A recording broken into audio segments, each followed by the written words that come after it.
आज हवाई अड्डा है। हाँ मैं तो दूरी बैठूंगी, मम्मी ने जोर ले ली।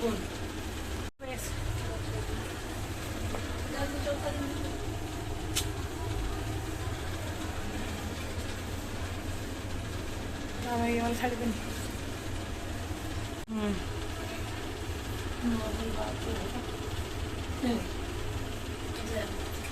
ये है पना हवाई अड्डा माता का। वंश नहा धो के रेडी हो चुका है। मेरे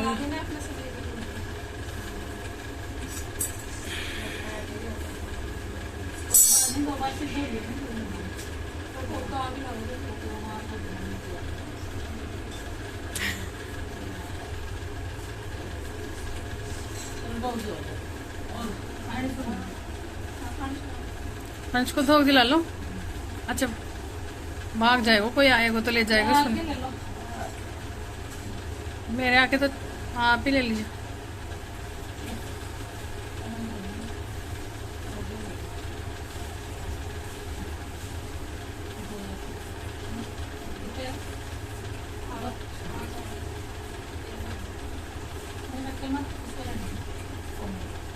मेरे भी तो लोग हैं।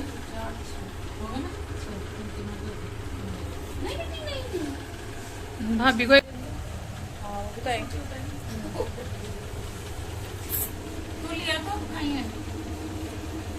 करने तो फोन आया नहीं, आप वो बजाएंगे। वंश कैसे मुंह निकाल के देख रहा है। आदत पड़ गई इसकी तो। खाता बताया खिला देती हूँ, खाना नहीं खाएगा। दी ले जाओ चाहे वंश को।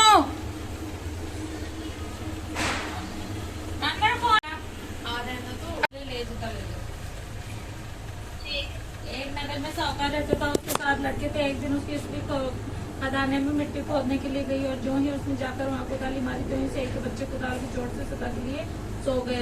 इसके बाद उसने कुदाल को शाहूर से के खून से सना देखा तो उसने सेहे के बच्चों को मर जाने का बड़ा दुख हुआ, परंतु वह विवश थी क्योंकि वह काम उससे अनजाने में हो गया था।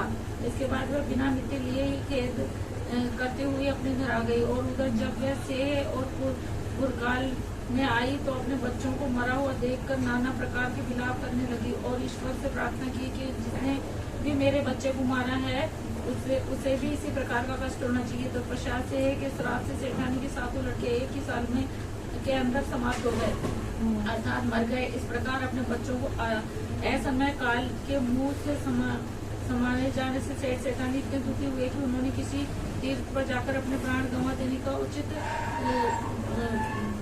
समझा। इसके बाद वे घर छोड़कर पैदल ही किसी तीर्थ की ओर चल दिए और खाने की और कोई ध्यान न देकर वह रहा। तब तक चलते ही रहे और वे पूर्णतः अशक्त हो गए।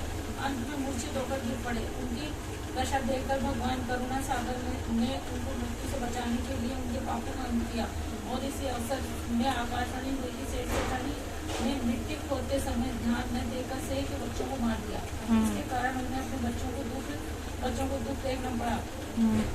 यदि अब पुनः घर जाकर तुम मन लगाकर गौ की सेवा करोगे और अहोई माता अजंता देवी का विधि विधान से व्रत करो, आनंद प्राणियों तथा आनंद पर प्राणियों पर दया रखते हुए स्वप्न में भी किसी को कष्ट नहीं देने दोगे तो तुम्हें भगवान की कृपा से पुनः संतान की प्राप्ति होगी, सुख प्राप्त होगा।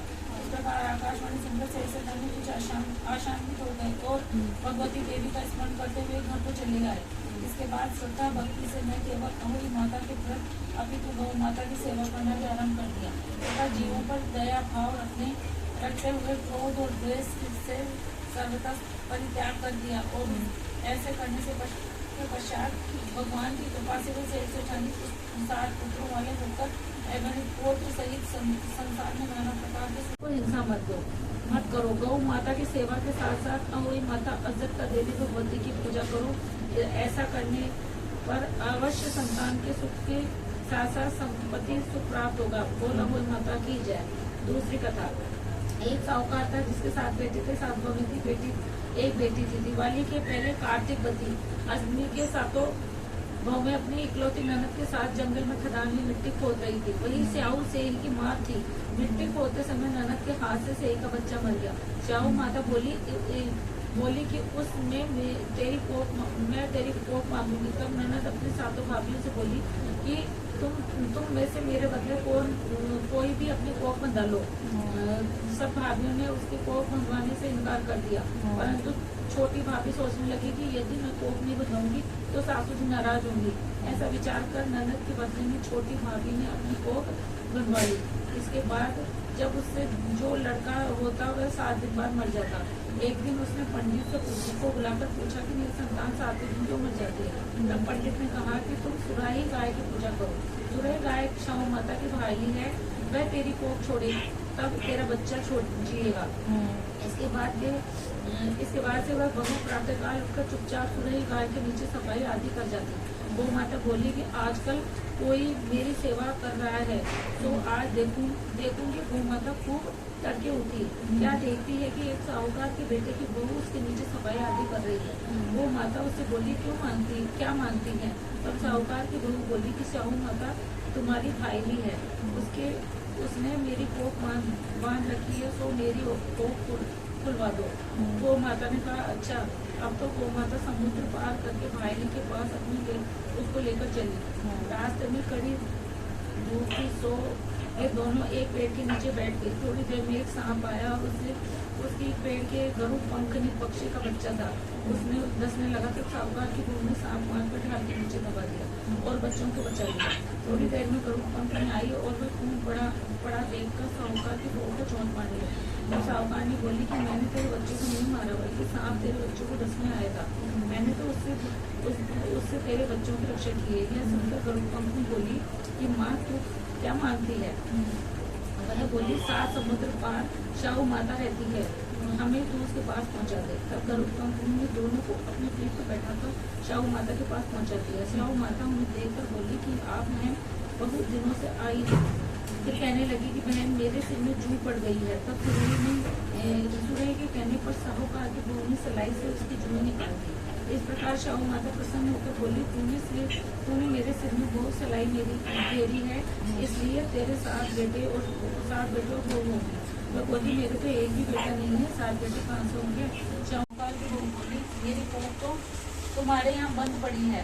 यह सुन शाहू माता बोली कि तूने मुझे ठग लिया, मैं तेरी कोख खोलती हूँ नहीं, परंतु खोलनी पड़ेगी। जा तेरे घर तुझे 7 बेटे और 7 बहूएं मिलेगी। जब तू जाकर जमन कर 7 अहोई बनाकर 7 कढ़ाई करियो। वह लौट कर घर आई तो वहाँ देखा 7 बेटे 7 बहूएं बैठे हैं। वह आपस में कहने लगी कि जल्दी जल्दी गोद पूजा कर लो, कई छोटे बच्चों की अच्छा बैठे हैं। वह खुश हो गई। उसके 7 अहोई बनाकर 7 उजमन किए थे तो 7 कढ़ाई की। रात के समय जेठानियाँ आपस में कहने लगी जल्दी जल्दी गोद पूजा कर लो। कई छोटी बच्चों को याद करके रोने लगी। थोड़ी देर में उन्होंने अपने बच्चों से कहा कि अपनी चाची के घर जाकर देख आओ आज वह अब तक रोई क्यों नहीं। बच्चों ने जाकर कहा कि चाची जी तो कुछ मान रही है, खूब उजमन कर रही है। तो सुनते ही जेठानियाँ दौड़ी घर आए और जाकर कहने लगी कि तुमने कोख कैसे छुड़ाई। वो बोली तुमने तो कोख बंधाई नहीं, मैंने कोख बंधा ली थी। अब शाहू माता ने की कृपा से मेरी कोख खोल दी। शाहू माता ने जिस प्रकार कोख खोली उसी प्रकार हमारी भी खोली है। कहने लगी तथा सुनने वालों की तथा सब परिवार की कोख खोली। वही माता की जय। वही माता हमारी कोमल की कोल भाई माता प्रदेश दिन से हरे विष्णु विधाता जय माता तुम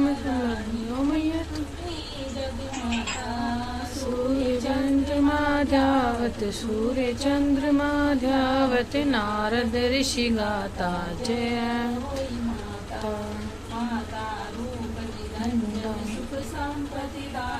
मैया सुख संपत्ति दाता जो ध्यावत जो कोई मैया जी को गाता हो जय होई माता।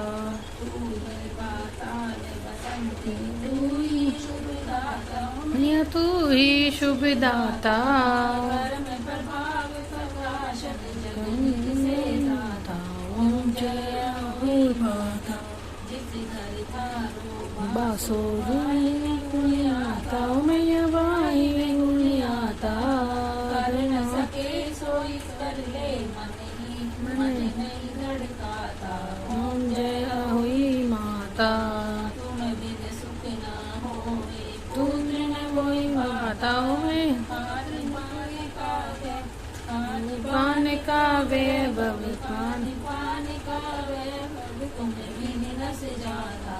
ओम जय होई माता शुभ गुण सुंदर भोगा शीलिनी गाता ओ मैया शीलिनी गाता रतन चतुर्दश तो रतन चतुर्दश तो कोई नहीं ही पाता जय जय हुई माता श्री अहोई माँ की आरती जो कोई डरे जो कोई डरे दाता और मांग अति उपजे जय हुई माता जय हुई माता सुख शांति रखना में वंश की मत देना बच्चा को वंश पकड़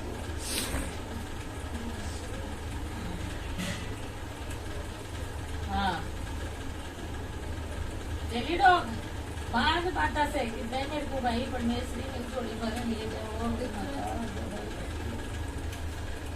खोल भाई परमेश्वरी आगे भी खोल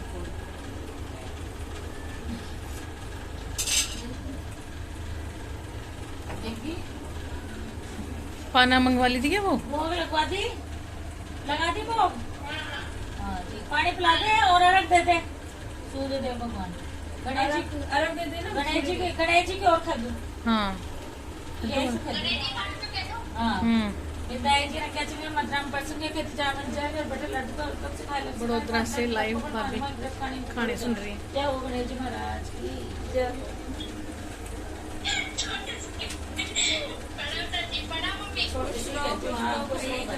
मैं भी पगा लग रही हूँ खुश भाई भगवान तेरी भी गोद भरे रोही माता जल्दी से चलो मैं तो देख ली रोही माता सुनेगी तेरी अर्घ देने जा रहे हैं ना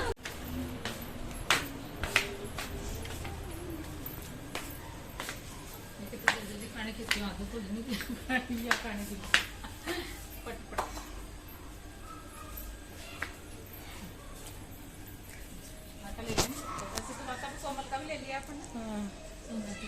कहाँ गया दोनों मैं नहीं दूंगी